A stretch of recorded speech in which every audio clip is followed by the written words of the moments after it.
दुनिया से इतनी मोहब्बत आपको हो जाए कि आप आखिरत को भूल जाएं, तब अल्लाह कुरान में कहता है बल तुसिरूनल हयात दुनिया वल आखिरतु खैरुन व अबका।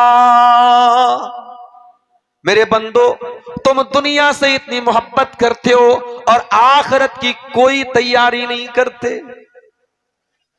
सर्दी का मौसम आ गया, जगह जगह आप देखेंगे सड़कों के ऊपर आग जल रही है। गर्मी का मौसम आता है, लोग अपने अपने घरों में एसी लगवाते हैं। ट्रेन में भी एसी का सफर हो रहा है, कार के अंदर भी एसी चल रही है। हम दुनिया के छोटे मोटे सफर के लिए गर्मी का इंतजाम करते हैं, सर्दी का इंतजाम करते हैं। मेरे प्यारे साथियों, कभी आपने अपने सफर आखिरत के बारे में भी सोचा है? एक दिन आएगा जब अल्लाह ताला हमें और आपको मौत से हमकनार कर देगा और हम नहीं जानते वो मौत कब आएगी। उत्तर प्रदेश में हमारे एक बहुत अच्छे साथी थे, डॉक्टर फरीद अहमद सलफी, हमारे यूपी के रहने वाले थे। हमारे जामिया सल्फिया जहां से हमने तालीम हासिल की, हमसे 1-2 साल वो सीनियर थे। बहुत अच्छे इंसान थे, बहुत अच्छे इंसान, आलिम भी हैं और समाज की सेवा भी कर रहे हैं। और जिस इदारे से उन्होंने तालीम हासिल की थी, इतनी मोहब्बत करते थे उस इदारे से, उन्होंने स्कूल बनाया तो स्कूल का नाम सल्फिया स्कूल रखा। फिर उन्होंने अपने गांव में हॉस्पिटल बनाया, हॉस्पिटल का नाम भी उन्होंने सल्फिया हॉस्पिटल रखा। जामिया सल्फिया से उन्होंने तालीम हासिल की थी तो अपने स्कूल का, अपने हॉस्पिटल का नाम उन्होंने अपने इदारे के नाम पर रखा। कभी कोई मरीज आ गया, कोई परेशान हाल आ गया, कोई पुलिस केस आ गया, फौरन उसकी मदद करते थे। बेचारे कैंसर की बीमारी हो गई, अल्लाह को प्यारे हो गए, अभी 2 दिन पहले उनका इंतकाल हुआ। हम नहीं जानते मेरे भाइयों कौन सी बीमारी कब आएगी हमें। अभी हमारे ड्राइवर साहब जो पटना से आए हैं वो बताने लगे, सीवान के अंदर एक मुसलमान भाई, उसकी 2 लड़कियां पढ़ती हैं पटना के अंदर, बीएससी कर रही थी लड़कियां। अच्छा खासा बाप कमा रहा है, बच्चियों को पढ़ा रहा है पटना के अंदर, अच्छी उनकी फीस भर रहा है। बाप का लीवर के अंदर कोई इंफेक्शन हो गया, बाप बीमार पड़ गया, दवा इलाज में पूरे जमीन जायदाद बिक गई। आज बेचारी जवान लड़कियां परेशान हैं। वो रिक्वेस्ट कर रही, हमारे ड्राइवर साहब से कह रही थी कि कोई जॉब हो, कोई नौकरी हो, हमें बता दीजिए, हम पटना के अंदर नौकरी करेंगे। एक मुसलमान लड़की नौकरी करने के लिए दर दर की ठोकर खा रही है। मेरे प्यारे साथियों, बीमारी मौत आपसे पूछ करके नहीं आएगी। हम कितने बड़े नादान हैं। छोटा मोटा सफर करना होता हम तैयारी करते हैं। हमें 400 किलोमीटर पटना से 450 किलोमीटर आपके मालदार पाड़ा आना है, हमने गाड़ी के अंदर पेट्रोल डलवाया, सीएनजी डलवाया कि नहीं साहब हमें लंबे सफर पे जाना है, रास्ते में पेट्रोल पंप मिले न मिले। हम ट्रेन पे चढ़ते टिकट लेकर के चढ़ते कि नहीं साहब टीटी आएगा क्या जवाब देंगे, हमें टिकट लेकर के चढ़ना है। एक सफर वो है जो हमें आखिरत का सफर करना है, और वो सफर कभी भी करना पड़ सकता है। हो सकता है रात में तकरीर सुन के गए, कल सफर वो करना पड़े। इसीलिए हम लोग जब रात में बिस्तर पे सोने जाते कौन सी दुआ पढ़ते हैं? अल्लाहुम्मा बिस्मिका अमूतु व अहया। ये बच्चों को भी ये दुआ याद करा दो। जिस तरीके से बच्चों को वीडियो दिखाने का ढंग बताते हो, बच्चे दिन रात वीडियो देखते ना, दुआएं भी सिखाओ मेरी माओ।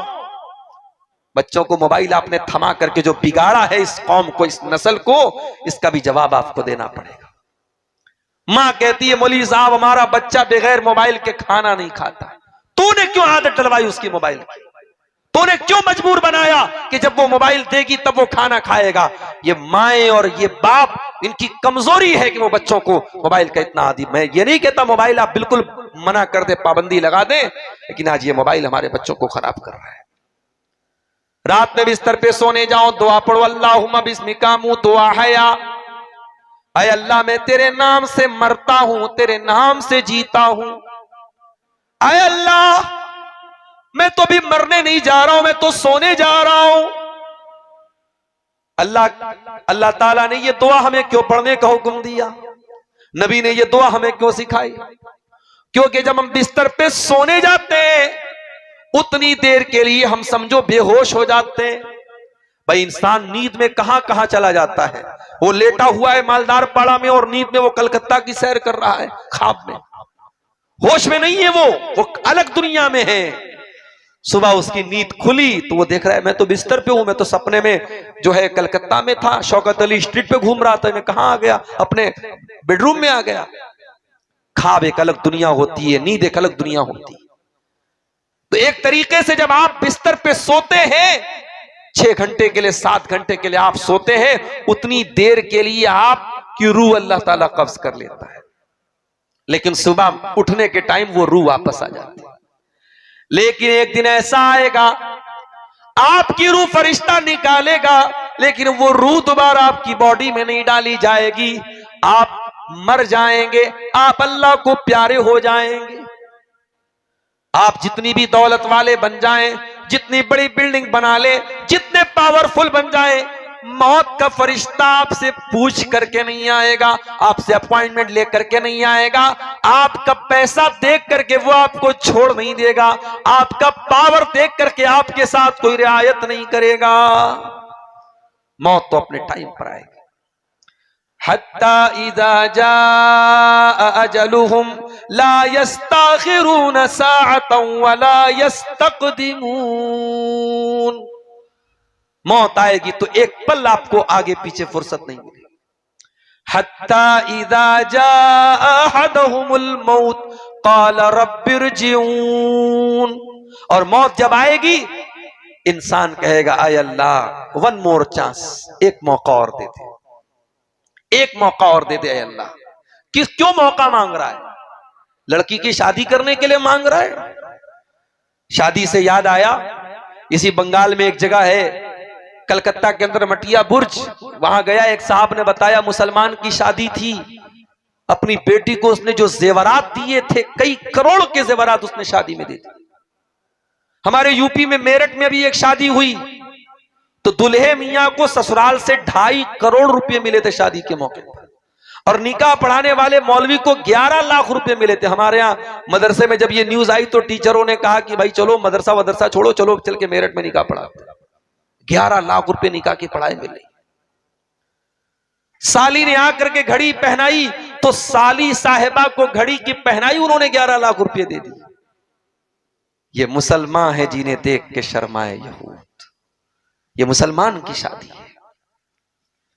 सिद्धार्थनगर में शादी है मुसलमान की, 20 लाख रुपए उसने हवा में लहरा दिए, नोटों की गड्डियां उसने हवा में लहरा दी। साहब मैं बहुत दौलत वाला हूं। हत्ता इज़ा जाअ अहदहुमुल मौत।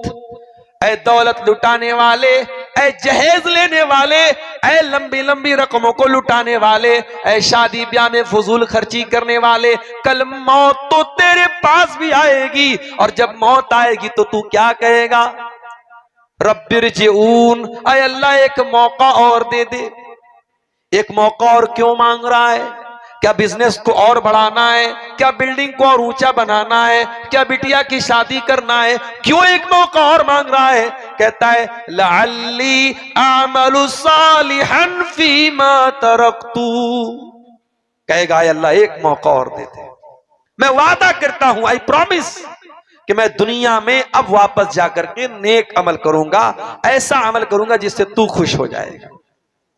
अल्लाह फरमाता है कल्ला, ये नहीं हो सकता, इन्नहा कलिमतुन हुवा काइलुहा व मिन वराइहिम बरज़खुन इला यौम युबअसून।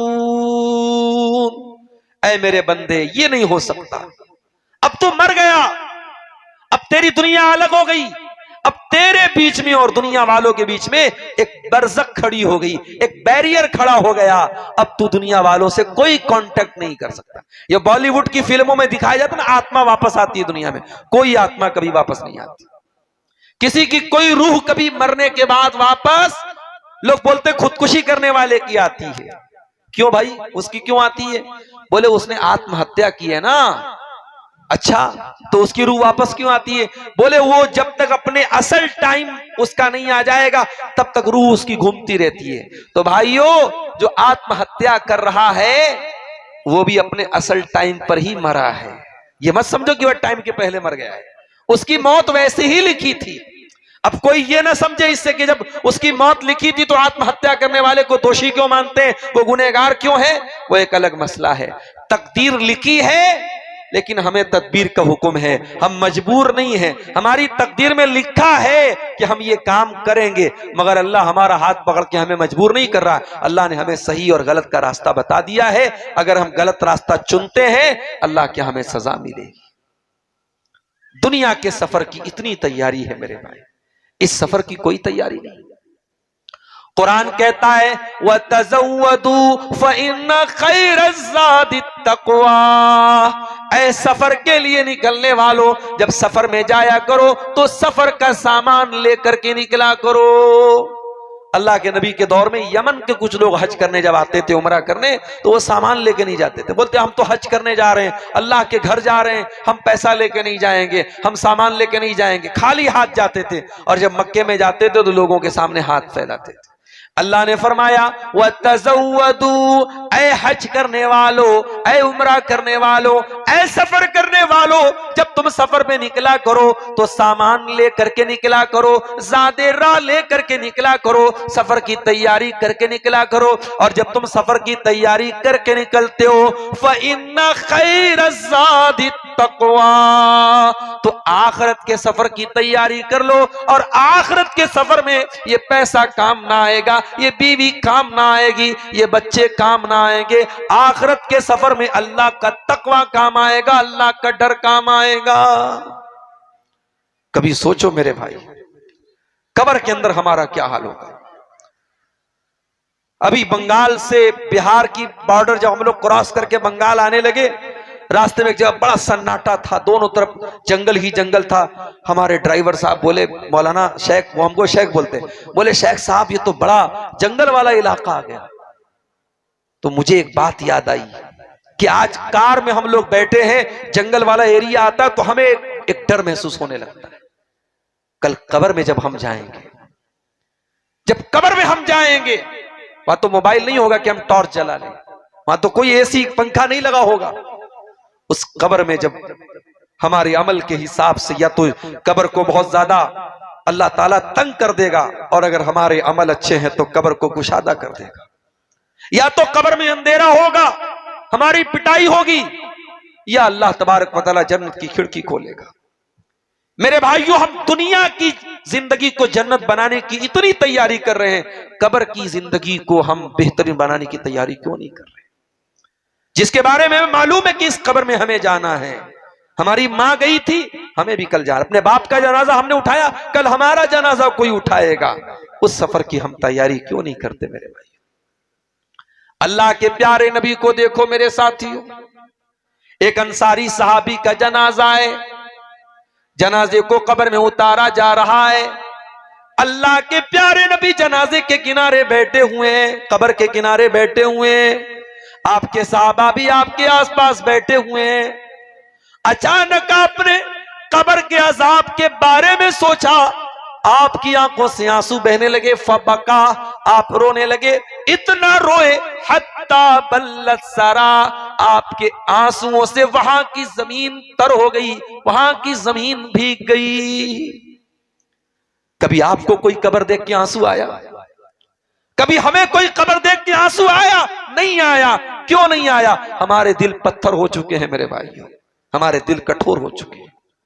ये सोशल मीडिया ने, फेसबुक ने, ये यूट्यूब के शॉर्ट्स ने, फेसबुक की रील्स ने, ये गंदी तस्वीरों ने, ये दुनिया की मोहब्बत ने हमारे दिलों में जंग लगा दिया है, हमारे दिलों को खराब कर दिया है।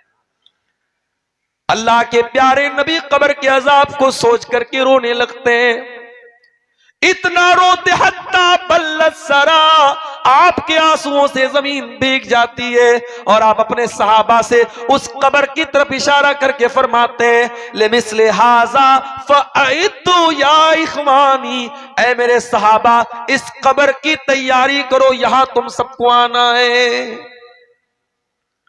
हमारा कोई दोस्त हमको मैसेज भेजता है, हम एक दिन मैसेज नहीं देखते, 2 दिन मैसेज नहीं देखते, तीसरे दिन दोस्त की कॉल आ जाती है कि तू कैसा दोस्त है, मैंने मैसेज किया, तू मेरे मैसेज को देख भी नहीं रहा है।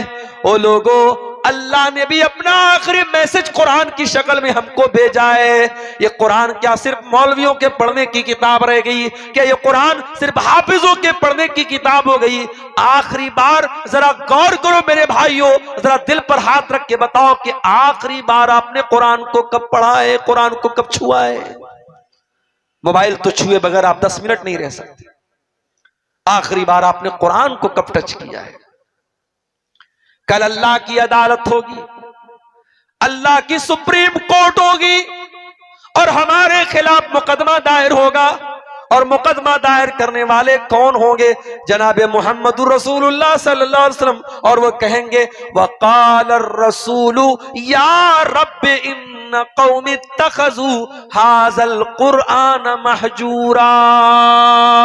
रसूल कहेंगे अय अल्लाह, मेरी कौम ने कुरान को छोड़ दिया था, मेरी कौम कुरान को छोड़ चुकी थी, मेरी कौम का कुरान से कोई ताल्लुक नहीं था। रमजान आ रहा है, फिर हमें कुरान याद आएगा।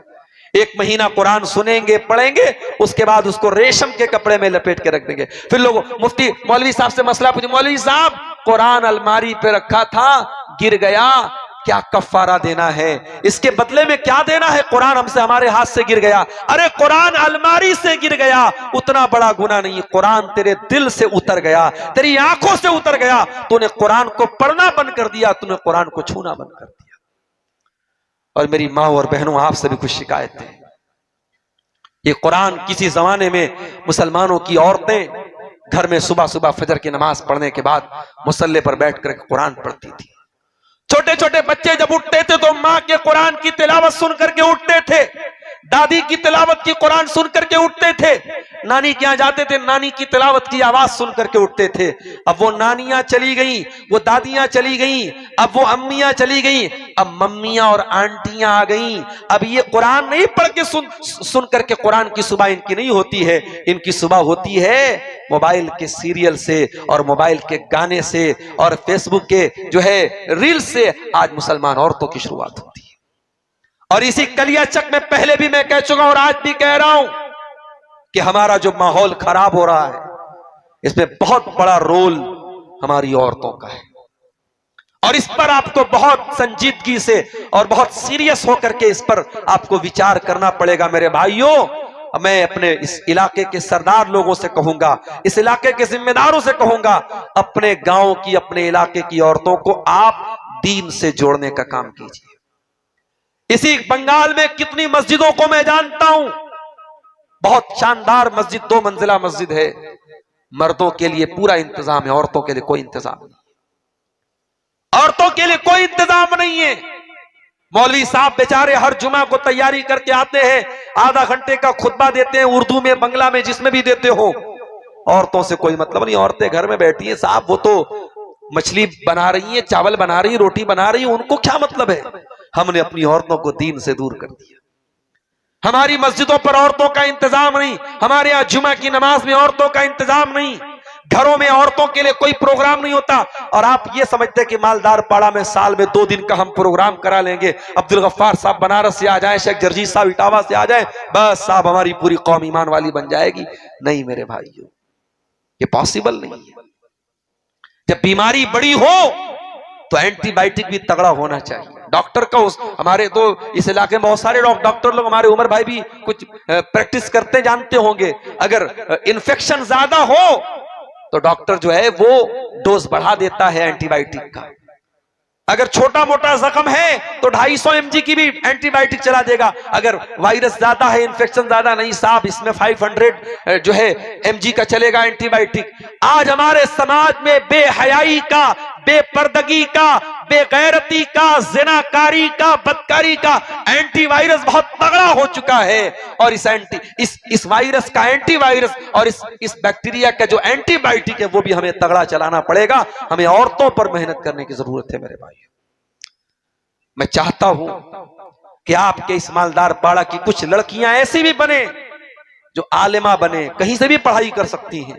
अगर आपके कलियाचक में शेरशाही मदरसे में इंतजाम है या आपके औरंगाबाद में इंतजाम है, जहां पर भी लड़कियों के लिए पर्दे के साथ पढ़ाई का इंतजाम हो, कम से कम अपने गांव की 10-20 लड़कियों को आलिमा बनाइए।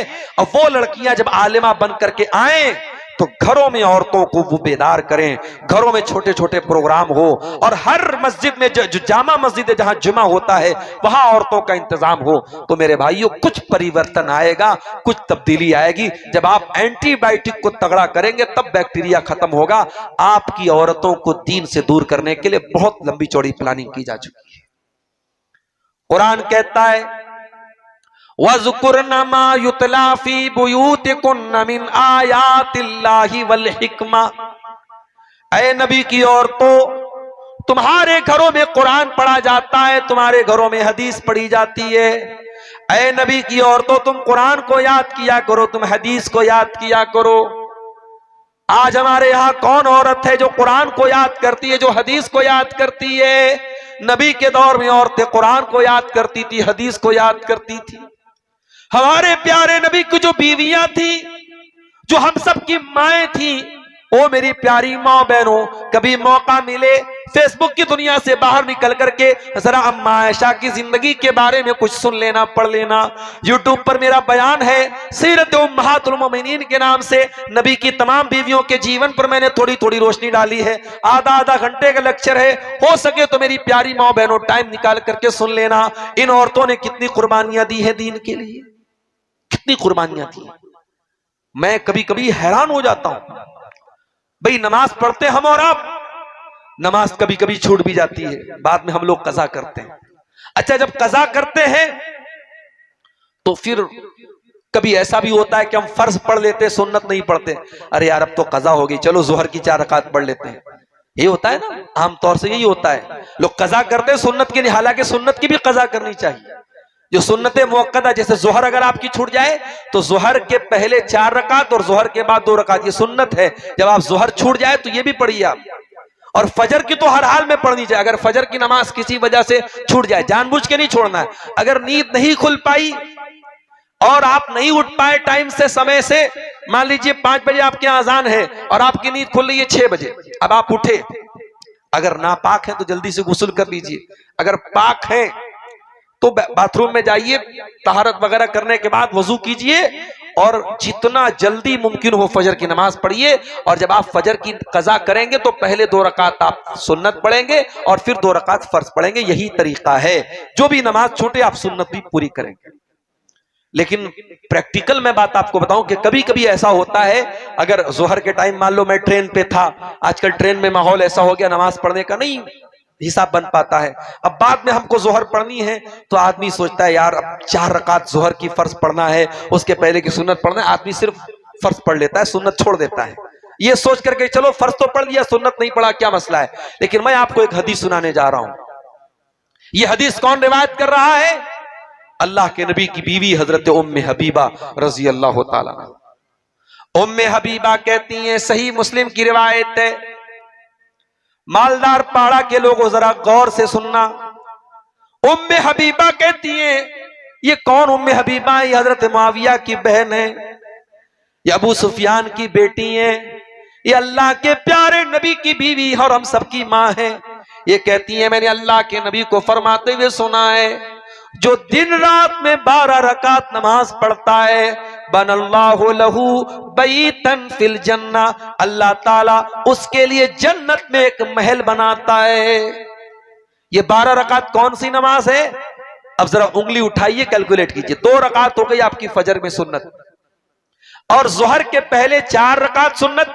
अब ये 4 रकात आप एक साथ भी पढ़ सकते हैं और 2-2 करके अलग भी पढ़ सकते, 2-2 करके अलग पढ़ना ज्यादा बेहतर है। और जोहर के बाद 2, तो जोहर में टोटल 6 हो गई और फजर में 2, 6 2 8, 2 आपकी मगरिब में हो गई और 2 इशा में हो गई। मगरिब में 2 मगरिब के बाद और इशा में 2 इशा के बाद। असर में कोई सुन्नत नहीं है। ये टोटल 12 रकात है। अल्लाह के नबी फरमाते हैं, जो ये 12 रकात नमाज पाबंदी से पढ़ेगा, अल्लाह ताला जन्नत में उसके लिए महल बनाएगा। आज अगर आपको कलिया चक के किसी बड़े एरिया में जमीन मिल जाए, फ्री में रहने को घर मिल जाए, तो आप तो अपनी किस्मत पर नाश करेंगे। अगर आपको किसी बड़े शहर में, पटना में, कलकत्ता में, मुंबई में, बड़े इलाके में आपको महल मिल जाए, बंगला मिल जाए, तो आपको करोड़ों की दौलत मिल गई। यहां अल्लाह के नबी मुंबई के बांद्रा में आपको महल नहीं दिला रहे, कलकत्ता में शाहरुख खान के फ्लैट के जैसा आपको फ्लैट दिलाने की बात नहीं हो रही है। यहां अल्लाह के प्यारे नबी तो आपको जन्नत में महल दिला रहे हैं, और जन्नत तो वो जगह है मेरे प्यारे साथियों, अल्लाह के नबी फरमाते हैं लमौज़िउ सौतिन फिल जन्नति खैरुम मिनद दुनिया व मा फीहा, कि जन्नत में एक कोड़ा रखने की जगह दुनिया की तमाम नेमतों से बेहतर है। एक कोड़ा कितना बड़ा होता होगा? 1 स्क्वायर फीट होता होगा, चलो 2 स्क्वायर फीट मान लो, यानी जन्नत में 2 स्क्वायर फीट एरिया दुनिया की तमाम दौलत से बेहतर है। उस जन्नत में अल्लाह के नबी कह रहे हैं आपको ये महल मिलेगा। क्या करना है? 5 टाइम की नमाज पढ़ना है, और फर्ज के साथ साथ 12 रकात ये सुन्नत पढ़ना है। उम्मे हबीबा कहती हैं जब से मैंने नबी से ये हदीस सुनी है, बड़े गौर से सुनना मेरी माँ और बहनों, उम्मे हबीबा औरत है, कहती है जब से मैंने ये हदीस सुनी है मां तरक्तुहुन्ना, मैंने ये 12 रकात नमाज कभी नहीं छोड़ी है। मैं आज जब ये हदीस पढ़ता हूं कांप जाता हूं कि आज बड़े बड़े मर्दों के बस की बात नहीं कि ये 12 रकात नमाज के बारे में दावा करके कह दे मेरी कभी नहीं छूटी है। उम्मे हबीबा कहती है मेरी ये 12 रकात कभी नहीं छूटी। ईमान हो तो ऐसा हो, नबी की सुन्नत पर अमल करने का जज्बा हो तो ऐसा हो मेरे भाई। नबी के दौर की औरतें भी बड़ी शानदार होती थी। नबी के दौर में एक अंसारी साहबी अल्लाह के नबी के पास आते हैं, अरे अल्लाह के नबी मैं अपनी बेटी के लिए रिश्ता तलाश कर रहा हूं, मेरी बेटी बहुत खूबसूरत है, पढ़ी लिखी है, मैं अपनी बेटी के लिए रिश्ता तलाश कर रहा हूं, कोई अच्छा रिश्ता हो तो बता दीजिए। अल्लाह के नबी ने कहा ठीक है हम बता देंगे। अल्लाह के नबी के सहाबा में एक सहाबी थे, उनका नाम था जुलैबीब रज़ी अल्लाह ताला अन्हु। जुलैबीब बहुत अच्छे बहुत नेक इंसान थे, लेकिन गरीब आदमी थे, उनके पास ज्यादा रुपया पैसा धन दौलत नहीं थी, और जुलैबीब बहुत ज्यादा खूबसूरत भी नहीं थे, उनके चेहरे पर दाग धब्बे भी निकले हुए थे। एक मर्तबा जुलैबीब अल्लाह के नबी के पास आए। अल्लाह के नबी ने पूछा जुलैबीब शादी हुई तुम्हारी? अच्छा, अल्लाह के नबी की एक और आदत थी कि आप जिस एज का बंदा होता था उससे उस हिसाब की बात करते थे। 70 साल के बूढ़े से आप शादी की बात नहीं कर रहे हैं, लेकिन यह सामने 18-20 साल का जवान लड़का है, तो अल्लाह के नबी उससे पूछ रहे शादी हुई तुम्हारी? जुलैबीब ने कहा नहीं अल्लाह के नबी शादी नहीं हुई मेरी। आपने कहा क्यों शादी नहीं हुई तुम्हारी? कहा अल्लाह के नबी कौन शादी करेगा मुझसे, मेरे पास न धन है न दौलत है न रुपया है न पैसा है, और खूबसूरत भी नहीं हूं, मेरे चेहरे पर दाग धब्बे निकले हुए हैं, मुझसे कौन शादी करेगा? आपने कहा जुलैबीब तुम घबराओ नहीं, हम तुम्हारी शादी कराएंगे, अच्छा रिश्ता तुम्हारा कराएंगे। गौर से सुनना मेरे भाइयों, आप भी सुनना, मेरी माँ बहनों आप भी सुनना। समाज में बहुत सारे बिगाड़ तो हमारे शादी ब्याह की वजह से आ रहा है। इतनी रस्म रिवाज हमने शादी ब्याह में पैदा कर दी है कि आज ऐसा लगता है कि मौलवी साहब जो निकाह पढ़ाते हैं बस निकाह पढ़ाने का काम ये दीन के हिसाब से होता है, बाकी शादी में कोई काम दीन के हिसाब से नहीं होता है, सारा सब समाज के हिसाब से होता है। अल्लाह के नबी ने जुलैबीब से कहा जुलैबीब हम तुम्हारी शादी कराएंगे। दूसरे दिन अल्लाह के नबी अंसारी साहबी से कहते हैं कि ऐ मेरे अंसारी साहबी, आपने अपनी लड़की के रिश्ते के लिए कहा था, मेरे पास आपकी लड़की के लिए एक रिश्ता है। अंसारी साहबी खुश हो गए, उन्होंने कहा अल्लाह के नबी तो बड़ी खुशखबरी की बात है, बहुत अच्छी बात है, किसका रिश्ता है? आपने कहा कि हम तुम्हारी लड़की की शादी जुलैबीब से कराना चाहते हैं। कहा जुलैबीब? अब सारे सहाबा जानते थे जुलैबीब कैसे हैं, उनके पास कितना पैसा है, कितना माल है, और चेहरा वगैरह कैसा है।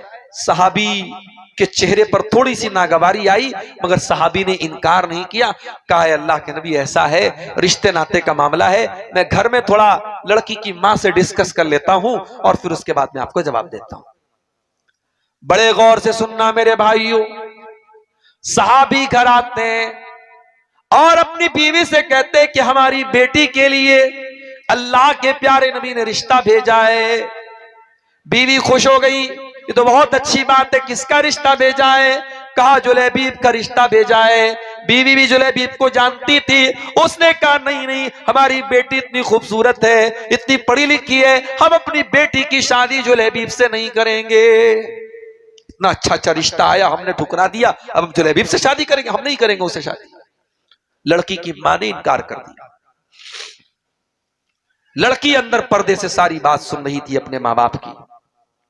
आई वो मां बाप के सामने, कहा है मेरी प्यारी अम्मी जान, ऐ मेरे प्यारे अब्बू जान, ठीक है आपको ये रिश्ता पसंद नहीं है, आपकी अपनी दलील है कि लड़का ज्यादा खूबसूरत नहीं है, ज्यादा कमाने वाला नहीं है, मगर आप ये सोचिए ये रिश्ता कौन पेश कर रहा है? जनाब मोहम्मद रसूलुल्लाह सल्लल्लाहु अलैहि वसल्लम। और अगर नबी ने ये रिश्ता भेजा है तो कुछ सोच समझ के भेजा होगा, जरूर ये रिश्ता हमारे हक में बेहतर है, तभी तो अल्लाह के नबी ने भेजा है। इसलिए मैं ये चाहती हूं कि ये रिश्ता रसूल ने भेजा है और रसूल का भेजा हुआ रिश्ता ठुकराना मुनासिब नहीं है। सहाबी अल्लाह के नबी के पास आए, कहा अल्लाह के नबी मैं क्लियर बात बताता हूं आपको, रिश्ता मुझे भी पसंद नहीं था, मेरी बीवी को भी पसंद नहीं था, लेकिन मेरी बेटी ने कहा कि जब ये रिश्ता अल्लाह के रसूल पेश कर रहे हैं तो फिर रसूल का भेजा हुआ रिश्ता ठुकराना और उसको रिजेक्ट करना मुनासिब नहीं है। मेरी बेटी तैयार है। अल्लाह के नबी ने दुआ की, अल्लाहुम्मा सुब्बा अलैहा सब्बन नाफिया, ऐ अल्लाह इस बच्ची के ऊपर तू बरकतों की बारिश नाजिल फरमा, वला तजअल ऐशहा कद्दन कद्दा, और अल्लाह इस लड़की की जिंदगी में कभी मुश्किलात और परेशानियां ना आए। नबी दुआ दे रहे हैं। इसका मतलब यह हुआ कि अगर कोई लड़का या लड़की अच्छा काम करे, दीनदारी का काम करे, तो जो समाज के नेक लोग हैं उनको हौसला बढ़ाना चाहिए, उसको इनकरेज करना चाहिए, उसको दुआ देनी चाहिए। नबी ने दुआ दी उस लड़की को। लड़की की शादी जुलैबीब से हो जाती है। दोनों मियां बीवी हंसी खुशी जिंदगी गुजार रहे हैं। कुछ दिनों के बाद एक जंग होती है और जंग में अल्लाह के नबी जब जाते हैं, आपके सहाबा जाते हैं, तो उन सहाबे किराम में हजरत जुलैबीब भी तशरीफ ले जाते हैं। और जंग जब खत्म हो जाती है, अल्लाह के प्यारे नबी अपने सहाबा से कहते हैं जो मेरे सहाबा शहीद हो गए जरा उनकी लाशों को इकट्ठा करो। सहाबा की लाशों को इकट्ठा किया जाने लगा। अल्लाह के नबी ने सारी लाशों को देखा, कहा ओ लोगों मैं सारी लाशों को देख रहा हूं, लेकिन मुझे एक लाश नजर नहीं आ रही है, मुझे जुलैबीब नजर नहीं आ रहे हैं। जब जुलैबीब जिंदा नहीं बचे तो जुलैबीब भी जरूर शहीद हो गए, जरा तलाश करो उनकी लाश कहां है। जब मैदान जंग में जब तलाश किया गया तो 20 दुश्मनों के बीच में अकेला जुलैबीब शहीद की हालत में पाए गए और उनके बदन पे सैकड़ों जख्म है तीर के, तलवार के, और 20 दुश्मनों के बीच में जुलैबीब शहीद थे। अल्लाह के प्यारे नबी ने कहा कि ये मेरा सहाबी है जुलैबीब। नबी ने अपने कंधे पर जुलैबीब को उठाया और कहा कि जुलैबीब को कब्र तक मैं लेके जाऊंगा। जुलैबीब को कोई जनाजे की चारपाई पे नहीं लेके जाया जाएगा, जुलैबीब नबी के कंधे पर जनाजे में जाएगा। और जब जुलैबीब रजी अल्लाह तआला अन्हु को अल्लाह के नबी ने कब्र में उतारा है और दुआ की कि अल्लाह मैं जुलैबीब से राजी था, तू भी इससे राजी हो जा, तो बड़े बड़े सहाबा कहते हैं कि हमारे दिल में यह तमन्ना पैदा हुई कि काश वो जनाजा हमारा होता और नबी ने वो दुआ हमारे लिए की होती। मेरे प्यारे साथियों, जुलैबीब के इंतकाल के बाद उनकी बीवी बेवा हो गई, विधवा हो गई, और हम जानते हैं समाज में विधवा औरत और बेवा औरत को कितनी मुश्किलात का सामना करना पड़ता है। मगर सहाबा कहते हैं कि और बेवा औरतों को तो दिक्कत आती थी, परेशानी आती थी, मगर जुलैबीब की बेवा को कभी हमने किसी दिक्कत नहीं देखा। अल्लाह गैब से उसको रोजी देते थे और वो बेवा होने के बावजूद सदका खैरात बहुत ज्यादा करती थी। मेरे अजीजों, मेरी प्यारी माँ और बहनों, ये औरतें कहां चली गई? आज समाज से ये औरतें खत्म हो गई। आज हालात ये है, बाप तहज्जुद पढ़ता है, मां रात में दुआएं करती है, और उस घर में जब शादी होती है लड़की ऐसा ड्रेस पहन करके शादी में आती है कि उसको अगर हम ये कहें कि वो ड्रेस पहन करके भी वो नंगी है तो गलत नहीं होगा। ये कहां का इंसाफ है कि आपने इबादत को मस्जिद तक रखा है और आपकी घर की बहू बेटी का पहनावा और आपके घर की औरतों का पहनावा वो बिल्कुल काफिर और मुशरिक औरतों की तरह है, न कोई शर्म है न कोई हया है। ऐसा क्यों हो रहा है मेरे भाई? अल्लाह के प्यारे नबी फरमाते हैं कयामत के दिन 3 लोगों की तरफ अल्लाह ताला ना तो देखेगा न तो उनको गुनाहों से पाक और साफ करेगा, न उनको अल्लाह ताला उनसे बातचीत करेगा। कौन 3 लोग होंगे, जरा गौर से सुनना।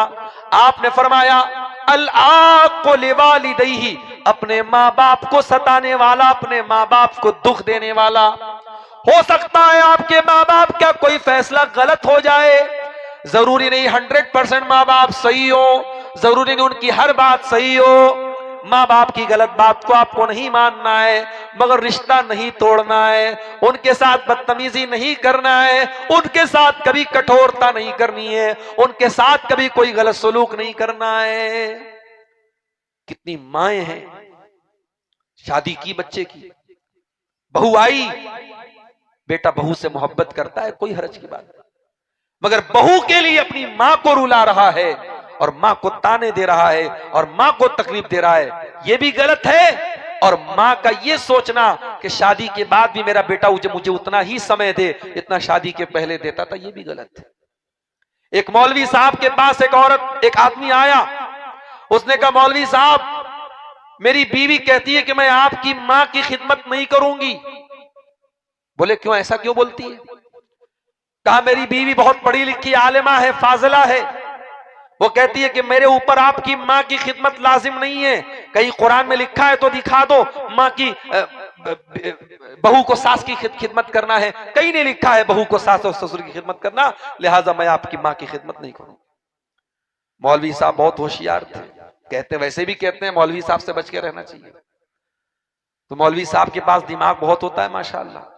मौलवी साहब ने कहा भाई एक काम कर, तू अपनी बीवी से कह दे बहुत अच्छी बात है, तू आज से मेरी मां की खिदमत करना बंद कर दे, तेरे ऊपर मेरी मां की खिदमत करना जरूरी नहीं है, लेकिन मेरे ऊपर तो मेरी मां की खिदमत करना जरूरी है ना।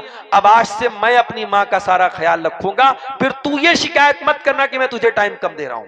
अब मैं अपनी मां को खिलाऊंगा, उसको उसके कपड़ों को मैं धुलूंगा, उसकी सारी जरूरतों का ख्याल मैं रखूंगा। दूसरी बात, ये अपनी बीवी से जाके ये भी बोल देना कि कुरान में ये भी नहीं लिखा है कि सास की खिदमत करो, हदीस में ये भी नहीं लिखा है ससुर की खिदमत करो, तो कुरान में ये कहां लिखा है कि बीवी को सोने का जेवर ला के दो? कुरान में ये कहां लिखा है कि बीवी को शॉपिंग मॉल में ले जाके शॉपिंग कराओ? कुरान में ये भी नहीं लिखा है कि बीवी को कहीं घुमाने लेके जाओ। तो आज से तुम्हारा घुमाना फिरना, तुम्हारा जेवरात, तुम्हारा शॉपिंग करना सब बंद। शौहर ने जाके बीवी से कहा, बीवी समझ गई कि किसी मौलवी ने इसको पढ़ाया है, कहा कि नहीं मैं अपनी बात से रुजू करती हूं, मैं आपकी मां की खिदमत करूंगी, आपकी मां को अपनी मां समझो। तो ये बड़ा अजीब तमाशा हो रहा है, कहीं कहीं सास की भी गलती होती है। मैं एक तरफा बात नहीं बोलूंगा, बहुत सारे केस ऐसे आए हैं सास ज्यादती से काम ले रही है, बहू को ताना मारती है। 2 बहुएं आई हैं, एक बड़े घर की आई है, एक थोड़े कमजोर घर की आई है। बड़े घर वाली वॉशिंग मशीन लेके आई है, फ्रिज लेके आई है, ढेर सारा पैसा लेके आई है, और जो बेचारी गरीब घर की थी, मिडिल क्लास की थी, वो कम लेके आई है। लेके आना तो दोनों का गलत था, मगर जहेज का तो रिवाज चल रहा है, वो लेके आई है। तो अब जो गरीब घर की आई है उसको ताना मार, अरे तेरा बाप तो एक नंबर का, क्या बोलूं मैं, कुछ नहीं लेके आई तू। इस तरीके से कितनी सासें हैं जो बहुओं को ताना मारती हैं। अब बेचारा बीच में कौन पिसता है? वो मर्द पिसता है, मां की साइड लेता है तो बीवी नाराज होती है, बीवी की साइड लेता है तो मां नाराज होती है। तो मेरे प्यारे साथियों, नाराज किसी को नहीं करना है, बीवी की जगह बीवी को उसका हक दो और मां के हुकूक का ख्याल रखो। अल्लाह के नबी फरमा रहे हैं अल-आक़ु लिवालिदैहि, अपने मां बाप को सताने वाला कयामत के दिन अल्लाह की नजर रहमत से दूर होगा। नंबर 2, वल्मरातुल मुतरज्जिला, और मर्दों की नकल करने वाली, मर्दों के जैसी चाल ढाल अपनाने वाली, मर्दों के जैसा कपड़ा पहनने वाली औरत। और नंबर 3, अद्दयूस, बेगैरत आदमी, अल्लज़ी युक़िर्रु फ़ी अहलिहिल ख़ुबुस, जिसके घर में बेहयाई हो उसको कोई फर्क ना पड़े, जिसकी बीवी बेपर्दा होकर के स्टेटस पर अपना फोटो लगाए और वो बेचारा अपने दोस्तों को दिखाए, देखो मेरी बीवी कितनी सुंदर लग रही है, जिसकी बीवी सज धज करके सवर करके कलिया चक्की मार्केट में जा करके शॉपिंग करे बेपर्दा, और वो बेचारा बड़े फख्र से कहे कि मेरी बीवी बहुत खूबसूरत है। जो इस कदर बेगैरत हो जाए, जो अपनी बीवी, बहू और बेटी की बेहयाई पर कभी उसके माथे पर कोई शिकन ना आए, उस बेगैरत इंसान की तरफ भी अल्लाह ताला कयामत के दिन नहीं देखेगा। बहुत बड़ा मसला हमारे समाज का बनता जा रहा है। बेहयाई तो अपनी जगह है, ये जो बेगैरती आई है। और मुझे कभी कभी अकबर इलाहाबादी का वो शेर याद आता है कि बेपर्दा नजर आई कल जो चंद बीबियां, अकबर जमीन में गैरत कौमी से गड़ गया। पूछा जो उनसे आपका पर्दा वो क्या हुआ, कहने लगी कि अक्ल पे मर्दों के पड़ गया। आज मर्दों की अकल पर औरतों का पर्दा पड़ गया है। मेरी प्यारी माँ और बहनों, हमें और आपको अगर अपने समाज को सुधारना है, अपने हालात को सुधारना है, मुसलमान औरत को यह बात याद रखनी चाहिए, उसे मुसलमान बन के रहना है। मुसलमान औरत हर जगह मुसलमान बन के रहे। अगर वो अपने घर में है तब भी मुसलमान बन के रहे, मार्केट में है तब भी मुसलमान बन के रहे। उसका शरीर, उसका जिस्म कोई खिलौना नहीं है कि जिसका मन चाहे, जिसका दिल चाहे देख ले। एक औरत, मुसलमान औरत जब घर से बाहर निकले, वो ऐसे कपड़े और ऐसी चादर में निकले, ऐसे नकाब में और ऐसे पर्दे में निकले कि कुरान कहता है ज़ालिका अदना अन युरफ़ना फला युज़ैन, कि दुनिया उसे पहचान जाए कि हाँ ये इज्जतदार घर की औरतें हैं, ये पर्दा करने वाली औरतें। अब औरतों पर तो बातें हो गई, आखिर के 15 मिनट में थोड़ा सा अपने नौजवानों का भी टाइम लेना चाहता हूं। बहुत ठंडी के मौसम में आप बैठे हैं, थोड़ा सा आपको गर्म करना चाहता हूं, थोड़ी आपके अंदर ईमान की गर्मी पैदा करना चाहता हूं। मेरे नौजवान साथियों, आज अल्लाह का फजलो करम है कि मुंबई से लेकर के बंगाल तक हर इलाके में जहां हमारे मुसलमान हमें बुलाते हैं, दावत देते, वहां हमारा जाने का इत्तेफाक होता है। लेकिन एक चीज कॉमन हम देख रहे हैं अपनी इस कौम के अंदर कि हमारा नौजवान बहुत बुरी तरीके से इस्लाम से दूर हो रहा है। मुसलमान नौजवान दीन से दूर हो रहा है। अभी मुंबई के अंदर एक इलाका है मुंब्रा, वहां पर बाकायदा स्कूल के बच्चे 18 साल के नहीं और भी कम साल के, 15 साल के, 14 साल के बच्चे वो ड्रग्स ले रहे हैं। यकीन करें वो नशीला पाउडर ले रहे हैं, इतना खतरनाक पाउडर।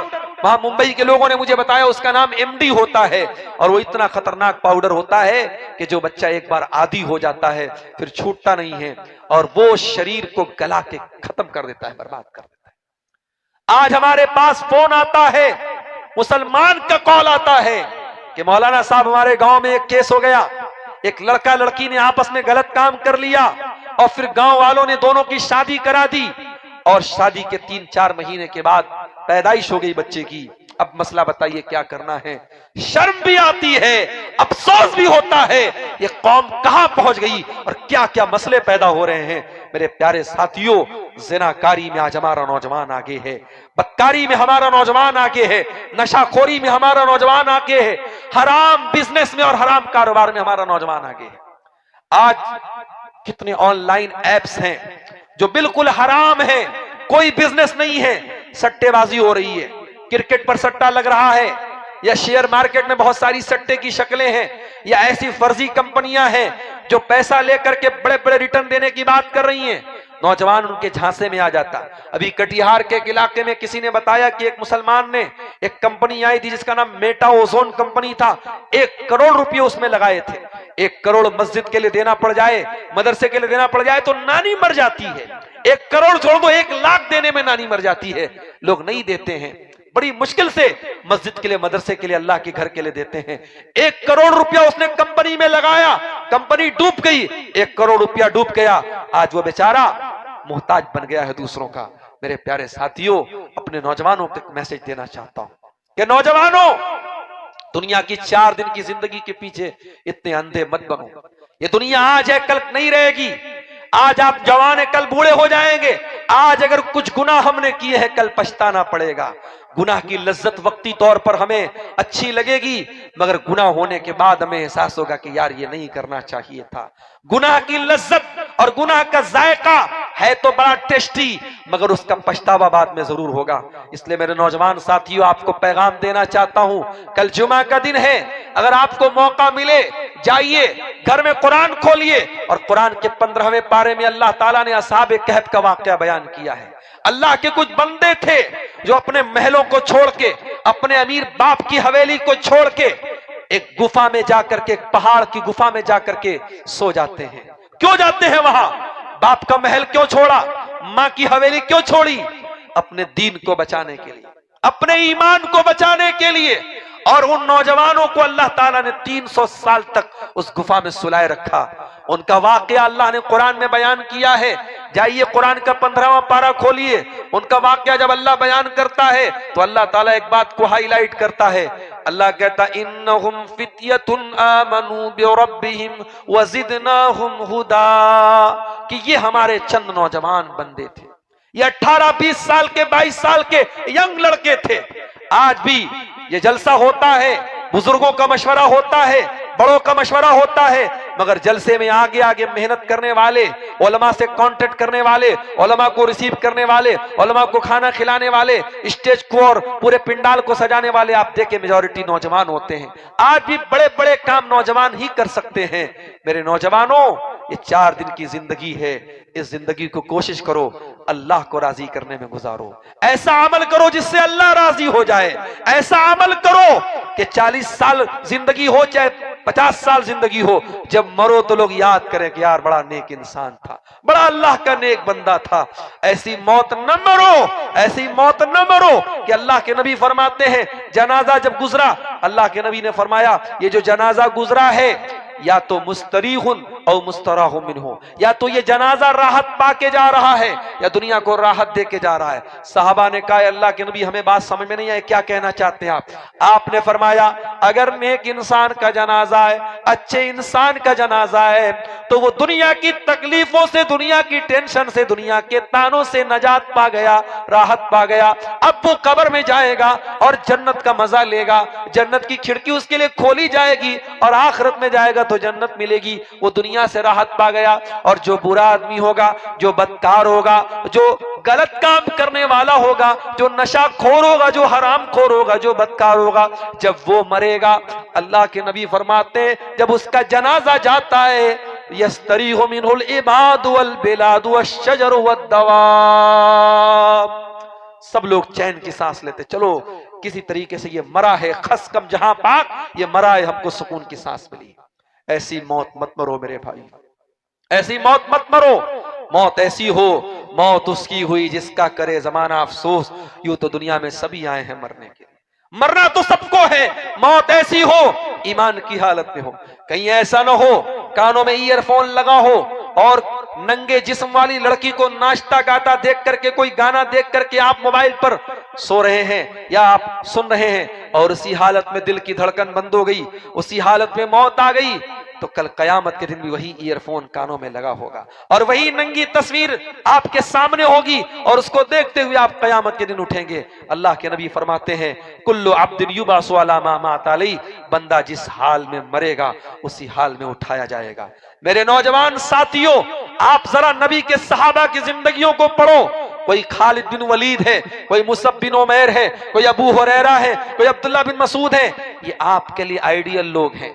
कभी मौका मिले फेसबुक की दुनिया से, इंस्टाग्राम की दुनिया से बाहर निकलो और नई टाइम में किताब पढ़ने का, जाओ किसी ऑथेंटिक आलिम, किसी अच्छे आलिम की तकरीर में उनके वाकयात को सुनो, आपके रोंगटे खड़े हो जाएंगे, आपके रोंगटे खड़े हो जाएंगे। क्या लोग थे ये। अबू हुरैरा रज़ी अल्लाह तआला अन्हु कौन है? ये नबी के साथ 4 साल रहते हैं, सिर्फ 4 साल, और 4 साल में कितनी हदीसें ये बयान करते हैं नबी से? 5374 हदीसें अबू हुरैरा याद कर लेते हैं। लोग कहते हैं अबू हुरैरा हम नबी के साथ 10 साल रहे, हम नबी के साथ 11 साल रहे, हमें उतनी हदीस याद नहीं, तुम्हें 5000 हदीस कैसे याद हो गई? अबू हुरैरा कहते हैं कि ऐ मेरे भाई, तू खेतों में काम करने चला जाता था, तू मार्केट में बिजनेस करने चला जाता था। अबू हुरैरा नबी के दरवाजे पर पड़ा रहता था, खाना मिला तो मिला, पानी मिला तो मिला, भूखा प्यासा रहकर अबू हुरैरा नबी के साथ साथ रहता था, नबी की एक एक बात को याद करता था, नबी की एक एक बात को नोट करता था। इसलिए 5374 हदीसों को रिवायत किया अबू हुरैरा ने। ये हजरत मुआज इब्न जबल हैं। ये कौन है? नबी के बड़े चहेते सहाबी हैं, नबी इनके ऊपर बहुत भरोसा करते थे। मुआज इब्न जबल को अल्लाह के नबी यमन की तरफ भेज रहे हैं, इंतकाल के 1 साल पहले की बात है। अल्लाह के नबी मुआज इब्न जबल को नसीहत कर रहे हैं, वसीयत कर रहे हैं। वसीयत करते करते अल्लाह के नबी कहते हैं मुआज इब्न जबल, हो सकता है कि आइंदा साल जब तुम मदीना में आओ तुम्हारी मुलाकात तुम्हारे नबी से न हो पाए, हो सकता है तुम मदीना में आओ और तुम्हारा गुजर तुम्हारे नबी की कब्र के पास से हो। नबी की मौत का जिक्र आया, नबी की वफात का जिक्र आया, मुआज इब्न जबल रोने लगे, आंखों से आंसू बहने लगे। अल्लाह के नबी ने मदीना की तरफ अपना हाथ का इशारा किया और आपने फरमाया कि ऐ मुआज इब्न जबल, कान खोल करके सुन लो, कि कयामत के दिन सबसे करीब मुझसे वो लोग होंगे जो मुत्तकी और परहेजगार होंगे। मुत्तकी लोग नबी से करीब होंगे। मेरे नौजवान साथियों, अगर आपके दिल में नबी का साथ पाने की तमन्ना है, नबी के हाथों कौसर का जाम पीने की तमन्ना है, रात में तकरीर अगर सुनने का गट्स है, तो सुबह फजर की नमाज में उठने का भी गट्स पैदा करो।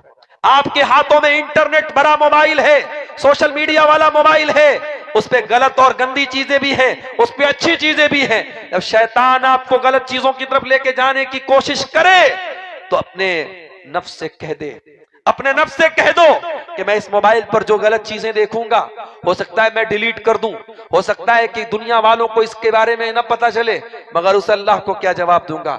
याअलमु खाइनतल आयुनि वमा तुख्फिस सुदूर, जो आंखों की चोरी को भी जानता है, जो दिलों के छुपे हुए भेद को भी जानता है। अपने दिल से कह दो कि कोई देखने वाला नहीं है, कोई कैमरा नहीं है, अल्लाह का कैमरा 24/7 ऑन है, अल्लाह का कैमरा चल रहा है। व इन्ना अलैकुम लहाफिज़ीन किरामन कातिबीन यअलमून मा तफ़अलून, अल्लाह के किरामन कातिबीन तो एक एक बात को लिख रहे हैं। मेरे प्यारे साथियों, तकवा इसी का नाम है कि हर हालत में इंसान के दिल में इस बात का एहसास हो, अल्लाह देख रहा है, अल्लाह का डर इंसान अपने दिल में पैदा करे। मेरे नौजवान साथियों, आप जलसा सुनते हैं, उलमा के बयानात सुनते हैं, उलमा से मोहब्बत करते हैं, लेकिन अगर उलमा की तकरीरों पर और उनकी कही गई बातों पर अमल नहीं करते हैं, तो माफ कीजिए, इस मोहब्बत का कोई मतलब नहीं।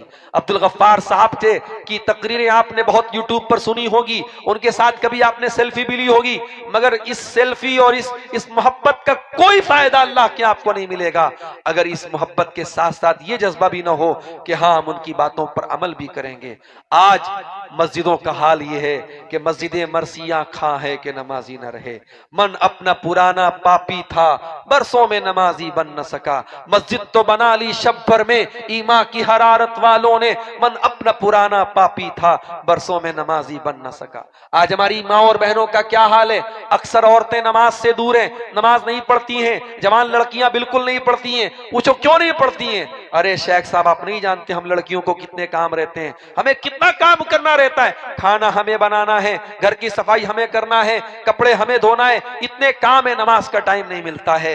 मेरी प्यारी माँ और बहनों, नबी की भी एक बेटी थी, उसका नाम फातिमा था, उसके 2 बच्चे थे, एक गोद में हसन है, एक गोद में हुसैन है।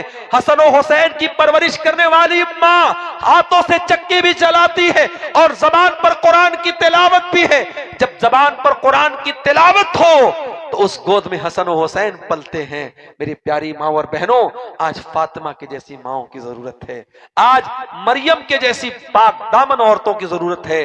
मरियम कौन थी? मरियम वो थी अल्लती अहसनत फरजहा, जिन्होंने अपनी आबरू की हिफाजत की। जो मरियम, जमाने ने उन पर झूठा इल्जाम लगाया, जब गोद में बच्चा लेके पहुंची, जमाने ने कहा है मरियम किसका पाप लेके आई है? मरियम एक कुंवारी औरत है, अल्लाह ने अपनी कुदरत से मोजज़े के तौर पर कुंवारी लड़की को मां बना दिया। और कुंवारी लड़की जब अपने बच्चे को लेके आई है, ईसा इब्न मरियम को लेके आई है गोद में, और कौम के लोग मरियम पर इल्जाम लगाते कि ऐ मरियम, तूने पाप किया है, तूने गुनाह किया है, तूने गलत काम किया है। एक पाक दामन औरत पर जब ज़िना की तोहमत लगी, अल्लाह की कुदरत को जोश आया और वो दूध पीता बच्चा अपनी माँ की गोद से अपनी माँ की पाक दामनी की गवाही देता है और बच्चा कहता है इन्नी अब्दुल्लाह आतानियल किताब व जअलनी नबिय्या। ऐ लोगों, कान खोल करके सुन लो, मेरी माँ के कैरेक्टर पर कोई सवाल न उठाना, मेरी माँ को कुछ बुरा भला न कहना। मैं अल्लाह का बंदा हूँ, मैं अल्लाह का बंदा हूँ, मैं ईसा इब्ने मरियम हूँ, मुझे अल्लाह ने बगैर बाप के पैदा किया है, मुझे बरकत वाला बनाया है, मैं अपनी माँ के साथ अच्छा सलूक करने वाला हूँ। जब माँ पाक दामन है और माँ के किरदार पर किसी ने झूठा इल्जाम लगाया, अल्लाह ने दूध पीते बच्चे को माँ की गवाही में खड़ा कर दिया। मेरी प्यारी माँ और बहनों, आज मरियम की जैसी माँ की जरूरत है, आज आसिया की जैसी माँ की जरूरत है। फिरौन जैसे जालिम शौहर की बीवी है, फिरौन के महल में रहती थी, आराम से खाती थी पीती थी। जब आसिया ईमान ले आई, मुसलमान हो गई, फिरौन ने जेल में डलवा दिया, हाथों में पैरों में जंजीरें डाल दी, हथकड़ियां डाल दी। आसिया दुआ करती अल्लाह की बारगाह में, कहती रब्बि इब्न ली इंदक बैतन फिल जन्नह व नज्जिनी मिन फिरौन व अमलिही व नज्जिनी मिनल कौमिज़ ज़ालिमीन। आय अल्लाह, मैं तेरी बंदी आसिया हूँ, फिरौन की बीवी हूँ, आय अल्लाह तेरी खातिर, तेरी तौहीद की खातिर, तेरे ईमान की खातिर फिरौन का महल मैंने छोड़ दिया, फिरौन का ऐशो आराम छोड़ दिया। ऐ अल्लाह तू मुझे अपने पास जन्नत में एक महल अता फरमा और मुझे इस जालिम से नजात दे दे। आसिया फिरौन के जेल खाने में मर जाती हैं, दुनिया की नजर में उनकी मौत हो जाती है, मगर अल्लाह कयामत तक हमेशा के लिए उनके नाम को कुरान में, उनके जिक्र को कुरान में आबाद कर देता है और अल्लाह अपनी नेक बंदियों में उनको शामिल कर लेता है। मेरे अजीजों, मेरे भाइयों, खुदा ने आज तक उस कौम की हालत नहीं बदली, न हो जिसको ख्याल खुद अपनी हालत के बदलने का। अगर हम ये चाहते हैं कि इस देश में नहीं, इस दुनिया में हम इज्जत के साथ जिए, हमारा एक नाम हो, एक सम्मान हो, एक रिस्पेक्ट हो, तो हमें भी मुसलमान वाली जिंदगी गुजारनी पड़ेगी। नहीं गुजारेंगे हमारा हाल यही रहेगा। अल्लाह नहीं चाहता कि हम परेशान हो। मा यफ़अलुल्लाहु बिअज़ाबिकुम इन शकरतुम व आमनतुम। ऐ मेरे बंदो, अगर तुम अल्लाह का शुक्रिया अदा करोगे, अल्लाह पर ईमान लाओगे, अल्लाह तुम पर अपना अजाब नाजिल नहीं करेगा। लेकिन हाँ, जब तुम बिगड़ जाओगे, अल्लाह के रास्ते से हट जाओगे, आज आप देख लें कितनी शिर्क बिदअत के काम आपके इसी बंगाल में, इसी मालदा में, कलियाचक में होते हैं। आप खड़े होकर के तौहीद की बात करें, लोग आपको गाली देना शुरू कर देंगे। मुझे याद है 12 रबीउल अव्वल की तारीख में इसी इलाके में कहीं प्रोग्राम था, मैं मालदा से कलियाचक के रास्ते को मैं जा रहा था, गालिबन बस से जा रहा था। मैं कितना लंबा सफर होगा मालदा से कलियाचक या फरक्का तक का सफर, इस सफर को पार करने में कई घंटे लग गए। क्यों साहब? जुलूस निकल रहा है, बड़े बड़े डीजे निकल रहे हैं, जवान जवान लड़कियां डीजे के पीछे निकल रही हैं और नबी की पैदाइश का जश्न मनाया जा रहा है। और इतनी जज्बाती है ये कौम, आप खड़े होकर समझा दे कि भाई गलत है, ये साबित नहीं है, ये सही नहीं है, लोग आपको मारना पीटना शुरू कर देंगे, लोग आपको गाली देना शुरू कर देंगे। लोगों की नजर में जो ये काम कर रहा है वही रसूल का चाहने वाला है, और जो काम ये नहीं कर रहा है वो रसूल का गुस्ताख है, नऊजुबिल्लाह। आज बिदात और खुराफात में मुसलमान डूबा हुआ है। कितने मुसलमान हैं, उनकी औरतें मज़ारों पर औलाद नहीं हो रही है, मज़ारों पे कब्रों पे जा जा के सर झुका रही हैं। कितने मुसलमान हैं, घर में बच्चा बीमार हो गया, गले में तावीज पहन करके वो चल रहे हैं। मेरे भाइयों, हम अल्लाह को नाराज करके हम दुनिया में तरक्की नहीं कर सकते। हम अल्लाह को नाराज करने वाला काम करके, शिर्क करके, बिदअत करके हम ये सोचे कि अल्लाह हमें इज्जत देगा, नहीं। कुलिल्लाहुम्मा मालिकल मुल्की तुतिल मुल्क मन तशा व तंज़िउल मुल्क मिम्मन तशा व तुइज़्ज़ु मन तशा व तुज़िल्लु मन तशा। बादशाहत अल्लाह के हाथ में है, अल्लाह के पावर अल्लाह के हाथ में है। बशार अल असद ने सोचा नहीं था, 31 साल हुकूमत करने वाला, 6-7 लाख लोगों को मार देने वाला, कभी सीरिया से उसको भागना पड़ेगा। आज वो भाग रहा है। दुनिया का हर जालिम याद रखे, हर फिरौन याद रखे, उसे एक दिन जमीन छोड़ के जाना है, एक दिन उसके जुल्म का अंजाम बुरा होना है, हर डिक्टेटर को खत्म होना है। बादशाहत का मालिक अल्लाह है, इज्जत का मालिक अल्लाह है, जिल्लत का मालिक अल्लाह है। हम मानते हैं आज हम बहुत जलीलो खार हैं, बहुत परेशान हैं, मगर हम दुआए कुनूत में क्या कहते हैं? वला यइज़्ज़ु मन आदैत वला यज़िल्लु मन वालैत। ऐ अल्लाह, जिससे तू दोस्ती कर ले, जिससे तू मोहब्बत कर ले, वो कभी जलील नहीं हो सकता, और जिससे तू दुश्मनी कर दे वो कभी इज्जत नहीं पा सकता। अल्लाह के दोस्त बन जाओ मेरे भाई, अल्लाह के चाहने वाले बन जाओ, अल्लाह को राजी करने वाला अमल कर लो, और फिर देखो दुनिया आपकी इज्जत का लोहा मानेगी, दुनिया आपका लोहा मानेगी।